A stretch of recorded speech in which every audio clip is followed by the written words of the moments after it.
नमस्कार।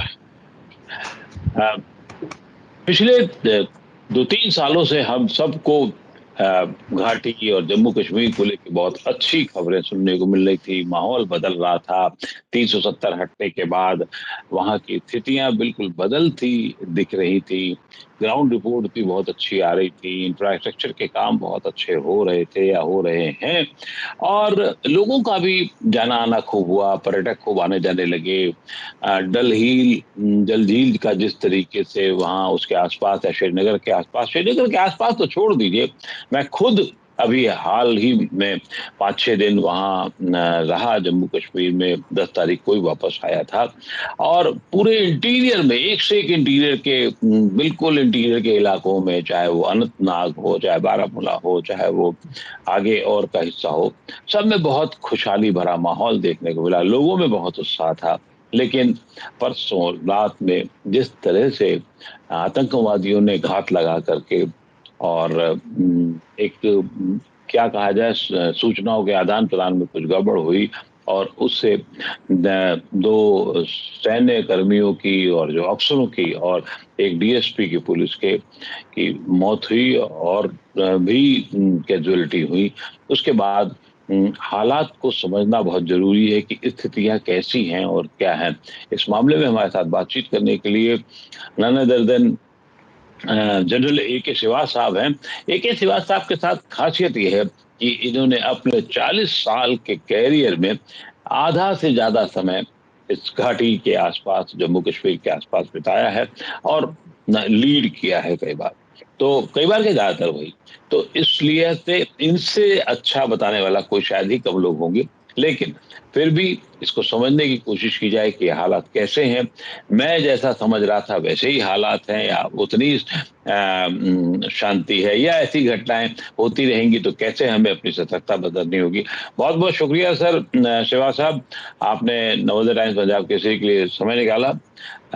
फिर से जय हिंद। और जो कल की घटना हुई वो उसको देखते हुए मैं बहुत खुश था पर्सनली। मैं जब 5-6 दिन वहां रहा, अनंतनाग, बारामूला, उसके आगे पूरी चीजें, गुलमर्ग से उतरते समय खीर भवानी मंदिर की तरफ आने पर जिस तरह के हालात थे, जो बहुत खुशहाली नजर आ रही थी लोगों में, जिस तरीके से घूमना फिरना, बातचीत करना, कहीं कोई बहुत उस तरह से कोई भी ऐसा संकेत नहीं मिल रहे थे कि अब आतंकवाद से लोग ऊब करके अपने काम में लग चुके थे। सब ऐसे संकेत थे, बहुत अच्छे संकेत थे मेरे लिए। तो अब अचानक ऐसी घटना होना और खास तौर से मिलिट्री ने जो रोल निभाया इस बीच में, वो अद्भुत था, इनक्रेडिबल था। और उस भूमिका के बावजूद ऐसी घटनाएं हो जाना कितना हमें, आम आदमी को तो थोड़ा बहुत घबराता है, डर जाता है या उसको थोड़ा बहुत झकझोर देता है। सेना के लिहाज से, देश के लिहाज से और आम आदमी जो जनरल पूरे देश में है उसके लिहाज से कितना महत्वपूर्ण आप मानते हैं? हाँ, बिल्कुल बिल्कुल श्रीवास्तव साहब, देखो सच्चाई ये है कि जब से आर्टिकल 370 और 35A को एब्रोगेट किया है जम्मू कश्मीर में, सिचुएशन बहुत नॉर्मल, इसमें कोई शक नहीं। वहाँ पर डिस्ट्रिक्ट डेवलपमेंट काउंसिल के इलेक्शन हुए, पंचायत इलेक्शन हुए, ग्रास रूट लेवल पे डेमोक्रेसी आई, टूरिज्म रिकॉर्ड टाइम पे हुआ, IIM, medical college, engineering college काफ़ी हो रहे हैं और होटल बहुत ज़्यादा बन रहे हैं वहाँ पर, और जो सड़कों का एक जाल सा बिछ गया है, इसमें कोई शक नहीं कि वहाँ खुशहाली है, लोग बहुत खुश थे और एम्प्लॉयमेंट बहुत जनरेट हुई थी। कम से कम 18% के करीब एम्प्लॉयमेंट जनरेट हुई है लास्ट करीब के 10 साल में। तो ये सच्चाई है कि एक बड़ा बदला हुआ माहौल है। और अगर आप आतंकवाद की बात करें तो जो आतंकवादी थे किसी जमाने में 200-250 होते थे, आज वो घट के 50 से 60 के करीब रह गए, और वो भी जो अम्यूनिशन और उनके पास वेपन की कमी है, अब वो अपनी टैक्टिक चेंज करके हाइब्रिड वारफेयर की तरफ है। तो सच्चाई यह है कि जो पत्थरबाजी की घटनाएं होती थी साउथ कश्मीर में, अब वो हिस्ट्री है, कोई पत्थरबाजी नहीं, क्योंकि उसको हवाला मनी से जो पैसा मिलता था ISI से हुर्रियत को, और वो बच्चों को गुमराह करती थी। हुर्रियत वाले आजकल जेल में हैं और पत्थरबाजी की जो घटनाएं हैं बिल्कुल नहीं होती। और आतंकवाद जो है वो बिल्कुल लास्ट स्टेज पे है। वो कहते हैं ना, जब दीवा बुनने वाला होता तो फटफटाता है, तो वो उस हालात में, इसमें कोई शक नहीं। और ये सच्चाई है कि अब जो हालात पाकिस्तान में, क्योंकि देखो ये याद रखना पड़ेगा श्रीवास्तव साहब, हम अपने व्यूअर्स को बताना चाहेंगे कि ये आतंकवाद की जड़ें भारत में नहीं है, इनकी जड़ें हैं पाकिस्तान में। और पाकिस्तान में आतंकवाद के अड्डे हैं, लश्कर तोबा जैसे मोहम्मद के और हिजबुल मुजाहिदीन की जो बेसिस हैं वहां पर वो ट्रेन करते हैं और फिर वो यहाँ भेजते हैं। अभी हमारा counter infiltration grid line of control पे बहुत पुख्ता है, और इसी प्रकार काउंटर टेररिज्म ग्रिड भी बहुत पुख्ता है कश्मीर घाटी में। मगर अभी जो स्पेशली पाकिस्तान को लग रहा है कि अब उन्होंने ये बैटल घुमा दी, वहां पर पीओजे के और गिलगित पाकिस्तान के अंदर बहुत ज्यादा एक प्रकार से लोग सड़कों पे आ रहे हैं, आक्रोश का माहौल है। वो चाहते हैं कि अब वो भारत में मिले, क्योंकि वहाँ हालात बहुत खराब हैं, वहाँ पर ना बिजली ना पानी, और रेट्स जो हैं करीब करीब 47% इन्फ्लेशन है, हैवी डेट में आ गए हैं, बिजली जो है 55 रुपए पर यूनिट है, और 5 साल से पेंशन नहीं मिली, 2 साल से लोगों को पे नहीं मिली। तो हालात इतने खराब हैं। आज वो जो बटालिक के साथ जो इलाका हमारा गिलगित बाल्टिस्तान है पाकिस्तान में, वो कहते हैं स्कार्दू से कारगिल की सड़कें खोल दो, हम भारत में मिलना चाहते हैं। ऐसे में पाकिस्तान जो है काफी घबराया हुआ है, उसको लगता है कि ये अब वो बाजी हार गया। तो अब ये पाकिस्तान की जो आईएसआई है और पाकिस्तान की आर्मी कुछ ना कुछ एक्टिविटी कराने की कोशिश करेंगे कश्मीर घाटी में। और ये जो इंसिडेंट हुआ है, ये एक मैं यही कहूंगा कि कई बार ऑपरेशन में ऐसा हो जाता है, मगर इससे कतई यही मतलब नहीं कि कोई सिचुएशन में कोई फर्क आया है। Situation very well under control. आप तो खुद 5-6 दिन घूम के आए हैं, बिल्कुल शांति है, अमन है, डेवलपमेंट है। और बिनस्बत आप देखें पाकिस्तान की तरफ, वहां पर जो लोग हैं वो बहुत परेशान हैं। उनकी जो एक पीओजे के में एक मेन रिवर है उनकी, नीलम नदी, उसका मुंह मोड़ के पाकिस्तान ने पंजाब की तरफ कर दिया है। और इसी इसी प्रकार से मंगला डैम में जहां बिजली पैदा होती है वो पीओजे के में बिजली पैदा होती है 3 रुपए पर यूनिट, और वही बिजली वो पंजाब से वापस आती है इनके पास और 55 रुपए पर यूनिट मिलती है। सच्चाई यह है कि हालात वहां इतने खराब हैं कि वो लोग जो मरने मारने को तैयार हैं वो भारत में मिलना चाहते हैं। इस माहौल में पाकिस्तान ने कुछ ना कुछ चाहते हैं कि कोई ऐसी एक्टिविटी हो। G20 अगर आप देखें तो भारत ने बहुत अच्छी तरीके से कंडक्ट किया, पाकिस्तान चीन वो भी बुखलाए हुए हैं। उसके ऊपर हमारा चंद्रयान-3 लैंड कर गया साउथ पोल में, मून पे, जो वहां तक कोई आज तक लैंड नहीं किया। तो ये जो बातें हो रही हैं, तो इससे पाकिस्तान की जो आईएसआई और डीप स्टेट आर्मी है, उन्होंने कुछ ना कुछ कहते हैं कि भाई कुछ ऐसी हरकत करो। तो अब वो हाइब्रिड वारफेयर की तरफ ज्यादा कर रहे हैं। और ये इंसिडेंट फिर जैसे आप पूछोगे मैं बताऊंगा ये हुआ क्या। मगर अब 2-3 चीजें हो रही हैं कश्मीर घाटी में। अमन शांति है, टेररिज्म लास्ट फेज पे है। अब वो ज्यादातर पुंछ रजौरी वाला इलाका एक्टिवेट करने की कोशिश करें, जो साउथ ऑफ पीर पंजाल है, वो इसलिए करने की कोशिश करें कि वहां पर अभी तक 15-20 साल से कोई खास एक्टिविटी नहीं थी, तो इसलिए अब। और दूसरा जो कश्मीर घाटी है वहां पर बिल्कुल अमन शांति है, और जो आतंकवादी हैं वो गिने चुने रह गए। तो अब ये ऑपरेशन क्या हुआ फिर बात करेंगे जब पूछेंगे आप। जी, नहीं मैं भी पूछता हूँ, क्योंकि जब इस जहाँ शांति पूरी मैं खुद देख के आया, जैसा कि मैंने पहले बताया, और सब और सचमुच बहुत खुशहाली, लोग बहुत उत्साह के साथ आपसे मिल रहे थे। मेरे लिए, मैंने दुनिया घूमने के बाद भी जब इत्तेफाक से श्रीनगर पहली बार गया, घाटी पहली बार गया, तो सेब को देख करके जो मन में एकदम से उत्साह दिखा, जो जो उत्कंठा दिखी, उसको वहां लोगों ने बहुत ऐसे नहीं लिया। वो बहुत आराम से, आप अच्छा खा लीजिए, ले लीजिए, देख लीजिए। और अखरोट तक खिलाए उन्होंने, खुद तोड़ करके, जो सुखा रहे थे वहां पर लोग वहां पर। तो बहुत बहुत ही स्वागत योग्य माहौल था। अब सवाल, और मिलिट्री का जो काम है वो तो अद्भुत, जिसे मैं पहले भी कह चुका हूं और हमेशा कहूंगा कि जो सेना ने जो काम वहां किया है वो कहीं बहुत ज्यादा परेशानी वाला नहीं है। लोगों को कोई बार बार रोकने का नहीं, उससे ज्यादा रोकना तो वहां जो नगर समितियां कमेटी होती हैं उनके लोग पर्चियां लेके खड़े होते थे 50-60-100 रुपए की, उसको देने में टाइम ज्यादा वेस्ट होता था। सेना ने कहीं नहीं, 2-4 जगह सेना ने पूछा कहाँ से आए हैं, क्या है, कहाँ, बस उतना, उससे ज्यादा कुछ नहीं होता था। ये होना ही चाहिए। इतना बहुत शानदार इंतजाम था, चाहे वो मंदिर हो चाहे मस्जिद हो, सब जगह उसी तरीके से व्यवस्था देखी वहां। लेकिन इतना सब कुछ होने के बाद, इतना नेतृत्व शानदार होने के बाद, ये जो घटना हुई, ये कहाँ कैसी चूक कहा जाए इसे, अति उत्साह कहा जाए इसे, या उनके षड्यंत्र की मार कहा जाए उसे।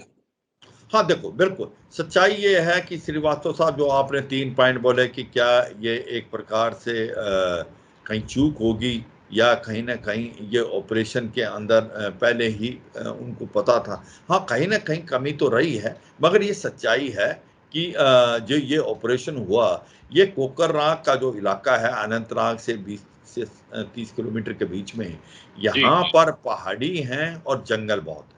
और अब हाँ, जो ये, पहाड़ी जंगल, मुगल गार्डन भी एक वहीं बीच में हम लोगों हाँ ने हाँ, देखा भी था गोकर्णनाग में वो। हाँ तो ये इलाके में अब जो टैक्टिक्स भी चेंज की है आतंकवादियों ने, अब ये गांव गूंज छोड़ के हायर रीचेज पे चले, हायर रीचेज में ऊपर पहाड़ों पे चले गए।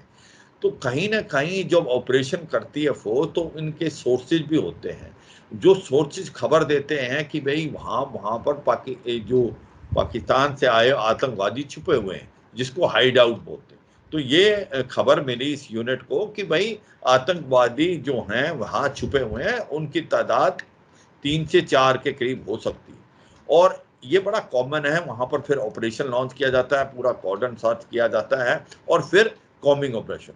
अब कई बार जिस प्रकार ऐसा लग रहा है कि जिस बंदे ने सोर्स है उनका, जो इंटेलिजेंस लेते हैं, और इंटेलिजेंस वो एक तरफ से नहीं, 2-3 जगह से वेरीफाई करते हैं, और जॉइंट ऑपरेशन है। और हमारे जो राष्ट्रीय राइफल है, जिसको आर्मी की यूनिट होती है, 19 RR, और साथ में पुलिस का बहुत कोऑर्डिनेशन है। ये बड़े काबिल तारीफ है। जम्मू एंड कश्मीर में सभी का कोऑर्डिनेशन, चाहे आर्मी का, RR का, CRPF का, और जो जम्मू एंड कश्मीर पुलिस।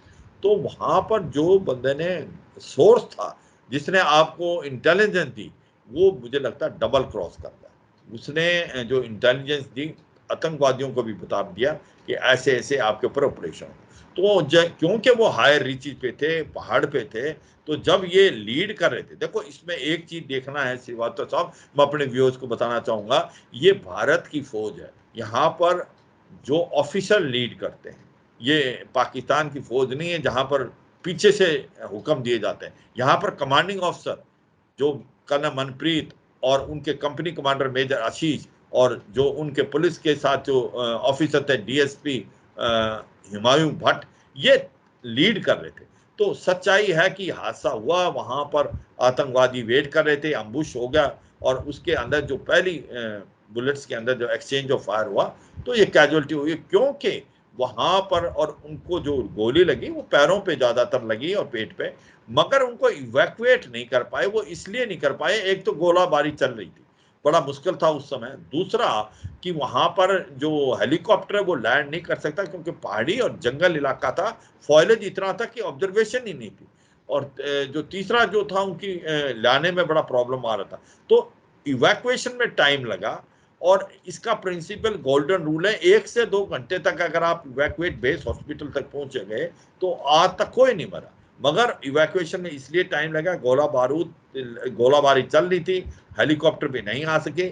जब तक उनको इवैक्यूएट किया जाए रोड हेड पे, रोड हेड से उनको भेजा जाए, तब तक काफी समय हो गया था। ये अनफॉर्चुनेटली इस इंसिडेंट का हुआ। ये ऐसे इंसिडेंट कई बार हो जाते हैं जब आप ऑपरेशन एरिया में। मगर इसमें यह सच्चाई है, एक लीडरशिप आप देखें, कमांडिंग ऑफिसर और कंपनी कमांडर, और जो DSP साहब खुद लीड कर रहे थे। और सच्चाई है, इनको अब घेर लिया गया है। ये जो 3 से 4 आतंकवादी हैं, इसके अंदर उजर खान, जो कि कोकरनाग का एक लोकल टेररिस्ट भी है, और 2 टेररिस्ट इसके जो फॉरेन टेररिस्ट हैं। तो अब मुझे लगता है कि धीरे धीरे इनको कॉर्डन करके बॉक्सिंग कर लिया है, और इनका सफाया होगा। तो सच्चाई ये है कि कहीं ना कहीं चूक तो मैं यही कहूँगा, हाँ चूक, जब ऐसा हादसा हुआ तो चूक तो मानना पड़ेगा, मगर कई चीज़ों का ये कॉम्बिनेशन है। मगर ये कतई नहीं दिखाता कि कोई हम बैकफुट पे हैं। हम वापस Indian army RR will bounce back, और ये विश्वास दिलाना चाहता हूँ व्यूअर्स को कि सिचुएशन जैसी आपने देखी है ग्राउंड पे, सिचुएशन बिल्कुल वैसी है। ये एक हादसा हुआ है, इसको हम ओवरकम करेंगे। श्रीवास्तव साहब जी, बिल्कुल सही कह रहे हैं कि हम ओवरकम करेंगे। और भारतीय सेना की तो एक खूबसूरती रही है, खासियत रही है कि वो उसको दुनिया में उसको लीड करने वाली सेना माना जाता है। वो पीछे से हुक्म नहीं देती रही है। ये अपने आप में बहुत बड़ी बात है। लेकिन हादसा हुआ है, हालात हुए हैं, तो क्या जो उग्रवादी हैं, उनके उनको चलाने वाले लोग हैं, चाहे वो पाकिस्तान के से केंद्रित होते हों, वो उनसे बचते रहने का, उनको काउंटर करते रहने का अभियान कैसे चलेगा ऐसी स्थिति में? आपको क्या लगता है? मैं बहुत कोई स्पेसिफिक इसमें बात नहीं कह सकता, क्योंकि अब जो हिंदुस्तान जवाब मांगेगा वाली मुद्रा है, सर। क्या वो मुद्रा होगी, या ये है कि जो उनके हाइड आउट्स हैं उसपे एक मुश्त कुछ करने की मुद्रा होगी? ये भी एक बहुत ऐसा सवाल है जिसको बहुत स्पष्ट रूप से नहीं कहा जा सकता है। लेकिन उनका पूर्ण रूप से सफाया करने के लिए क्या किया जाना होगा? देखो श्रीवास्तव साहब, इसमें कहते हैं मल्टी प्रोंग स्ट्रेटेजी। इसके जी, अंदर हमारे तीन हिसाब से, एक तो है हमारा काउंटर इन्फिल्ट्रेशन ग्रेड, कि हमारा counter infiltration grade line of control पे बहुत पुख्ता है, और भी पुख्ता करना है कि वहां से इन्फिल्ट्रेशन ना हो पाए पाकिस्तान से। ये कहना कि भाई वहां जीरो इन्फिल्ट्रेशन हो जाएगी, ये तो नामुमकिन है, बिकॉज बहुत ही जंगल है, पहाड़ी इलाका है, एलसी फेंस भी कॉम्प्रोमाइज हो जाती है। मगर सच्चाई यह है कि हमारा जो एलसी के अंदर काउंटर इन्फिल्ट्रेशन गेट पुख्ता है, उसको और पुख्ता करें। दूसरा है काउंटर टेररिज्म, जो कि कश्मीर घाटी के अंदर ऑपरेशन कर रहे हैं, उनमें फिर और बढ़ावा आएगा। आतंकवादी जो बचे हुए हैं उनके ऊपर एक प्रकार से दोबारा ऑपरेशन स्टार्ट हैं। ये कंटिन्यूस प्रोसेस है, वो चलेगा।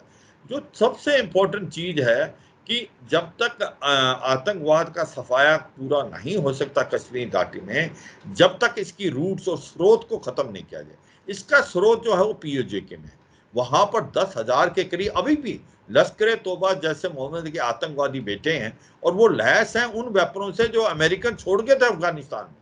और पाकिस्तान उनको पुश करने की कोशिश करेगा, क्योंकि अगर उनको भेजेगा नहीं तो उसको पाकिस्तान के लिए प्रॉब्लम है, क्योंकि उसने पाड़े हैं, पोसा है।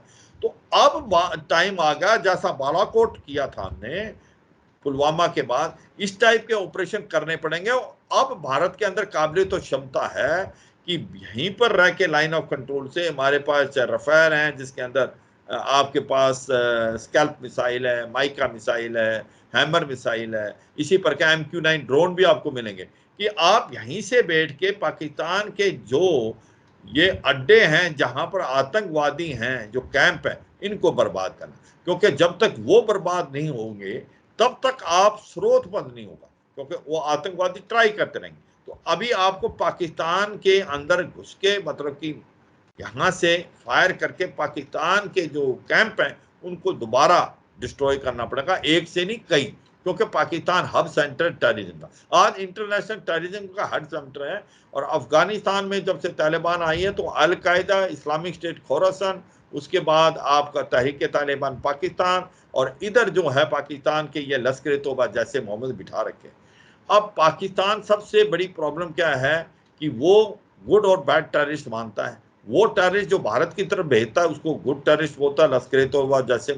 जो टेररिस्ट इसके अगेंस्ट लड़ रहे हैं, तहरीक तालिबान पाकिस्तान जो, या बलूचिस्तान लिबरेशन आर्मी, उनको बैड टेररिस्ट। देखो, आतंकवाद तो क्रिएट किसने किया? अब पाकिस्तान बार बार बोलता है कि हम भी आतंकवाद के विक्टिम हैं। भाई विक्टिम तो आप हैं, मगर ये बनाया किसने? ये तो आपने क्रिएट किया था। जब हिलेरी क्लिंटन आई थी 2013 में as a secretary of state Pakistan में, तो उसने बोला था कि भाई अगर आप अपने कोर्टयार्ड में सांप पालेंगे और सोचेंगे कि आपके नेबर को डसेगा, एक दिन आपको डसेगा। आज उनको डस रहे हैं। तो सच्चाई यह है कि आज जो पीओजे के में और गिलगित पाकिस्तान में उनकी सिचुएशन है, हालात उनके खराब हैं, वो चाहते हैं भारत में मिले। अब ये जो कैंप है ना, इनको हमें अब टारगेट करना पड़ेगा, इसमें कोई शक और नहीं। और बिल्कुल। इसमें अगर हमारे को जो अभी हमारे साथ सीज फायर है ऑन लाइन ऑफ कंट्रोल, अगर उसको भी तोड़ने की जरूरत पड़े तो कोई हिचकिचाना नहीं चाहिए, क्योंकि पाकिस्तान को अब ये सबक सिखाना बहुत जरूरी है, क्योंकि अब लास्ट स्टेज का टेररिज्म है। अगर ऐसा इंसिडेंट हो जाता है जैसा ये हुआ है, तो सटनली एक थोड़ा बैक फुट पे चले जाते हैं। आप पाक ऑक्युपाइड कश्मीर में रह रहे या वहां पर पल पोस रहे सांपों की बात कर रहे हैं, उग्रवादियों की बात कर रहे हैं, इतनी बड़ी संख्या में है, उससे निपटने के लिए क्या स्ट्रेटेजी होनी चाहिए? ये आपने संकेत दिया है, लेकिन उसको सचमुच खत्म किया जा सकता है क्या? इसके लिए योजना हो सकती है? हाँ, मैंने आपको बताने की कोशिश की। देखो, ये मल्टी प्रोंग स्ट्रेटेजी है, लोग वहां बहुत खुश हैं, डेवलपमेंट का माहौल है। अब आतंकवाद का साथ किसी के साथ नहीं। अब कोई भी माँ बाप अपने बच्चे को आतंकवाद नहीं बनाना चाहता। बिल्कुल आज सही, बहुत सही कहा आपने, यही देखा मैंने को लोग कह भी रहे वहां पर। मेरे से जितनी बात हुई और जितना अच्छा, जो मैं दो तीन घरों में गया हूँ, बैठा हूँ, खाया पिया है वहां पर, वो इतना खुशहाली से बताते हैं, ये है हम दिल्ली भेजना चाहते हैं, पढ़ाई कराना चाहते हैं, हाँ, शादी बिल्कुल। करना चाहते हैं। तो वो सब चीजें जो है, वो पहले अभी तक क्या होता था, वो अलीगढ़ तक रह जाते थे, लेकिन अब हाँ, देश के बाकी हिस्सों में जाना चाहते हैं। तो स्थानीय सपोर्ट धीरे धीरे कम हो रहा, मजबूरी में हो या बात दूसरी है, लेकिन ये जो पीओके वाले हैं, इनसे कैसे निपटा जाए? हाँ, बिल्कुल। पीओके को निपटा जाना मैं बताता हूँ। ये जो आप कश्मीर घाटी की बात कर रहे हो, वहां पर माहौल इतना अच्छा है कि जब बच्चे कश्मीर से दूसरी जगह जाते थे भारत में, जाए वो बेंगलोर गए, कलकत्ता गए, बॉम्बे गए, पंजाब में गए पढ़ने, अब इतने आईएम और मेडिकल कॉलेज बन जाएंगे कि बच्चे बाहर से आएंगे कश्मीर घाटी में पढ़ने। तो ये एक बड़ा माहौल है आज एकेडमिक है, आज एम्प्लॉयमेंट जनरेट हो रही है। कम से कम 20 से 25% बहुत खुश है। कोई नहीं बनाना चाहता अपने बच्चे को आतंकवाद। या रेडिकलाइजेशन जो साउथ कश्मीर में हो रहा था, ये जो मदरसाज वगैरह हैं या मॉस्क में, उसमें भी बहुत कमी आई है, पत्थरबाजी बिल्कुल खत्म है। तो अंदर जो कश्मीर घाटी में एक माहौल अमन शांति का है, और लोग आगे बढ़ना चाहते हैं। वो चाहते हैं कि जिस प्रकार से बाकी भारत की स्टेट आगे जा रहे हैं, हम भी जाएं। और ये मुझे लगता है कि गवर्नमेंट की प्लान है, डिलिमिटेशन प्रोसेस खत्म होगा आने वाले अगले साल के अंदर, वहां पर असेंबली इलेक्शन होंगे। अब बिल्कुल। जो पॉइंट आपने बताया, इसमें कोई शक नहीं कि, मगर प्रॉब्लम यहां नहीं है, प्रॉब्लम पाकिस्तान में है। क्योंकि ये जो इनके आका कहाँ बैठे हैं, वो पाकिस्तान में बैठे हैं। वहां पर ट्रेनिंग कैंप्स कहां पर, पाकिस्तान में है। तो वो पाकिस्तान के जो ट्रेनिंग कैंप है, उनको बर्बाद करना पड़ेगा। और उसके लिए मैं आपको बता रहा था, हमारे पास आजकल काबिलियत और क्षमता है। मैं टीवी चैनल पे इतना ही बता सकता हूं कि उनको हम यहीं से बैठ के बर्बाद कर सकते हैं। और पूरा वर्ल्ड आपके साथ आज सबको पता है कि पाकिस्तान एक इंटरनेशनल टेररिज्म का हब सेंटर है। लश्कर तोबा, जैसे मोहम्मद, हाफिज सईद, मसूद अजहर और सैयद सलाउद्दीन, ये सब पाकिस्तान में। तो मुझे लगता है वो समय आ गया। और इसमें अगर आपकी जो सीज फायर भी किया लाइन ऑफ कंट्रोल में, उसको भी तोड़ने की जरूरत पड़े तो तोड़ें, पर पाकिस्तान को सबक सिखाना बहुत जरूरी है। क्योंकि जब तक पाकिस्तान को आप सबक नहीं सिखाएंगे श्रीवास्तव साहब, तब तक बात बने नहीं। प्रॉब्लम यहां नहीं, प्रॉब्लम वहां है। जी, बिल्कुल सही है।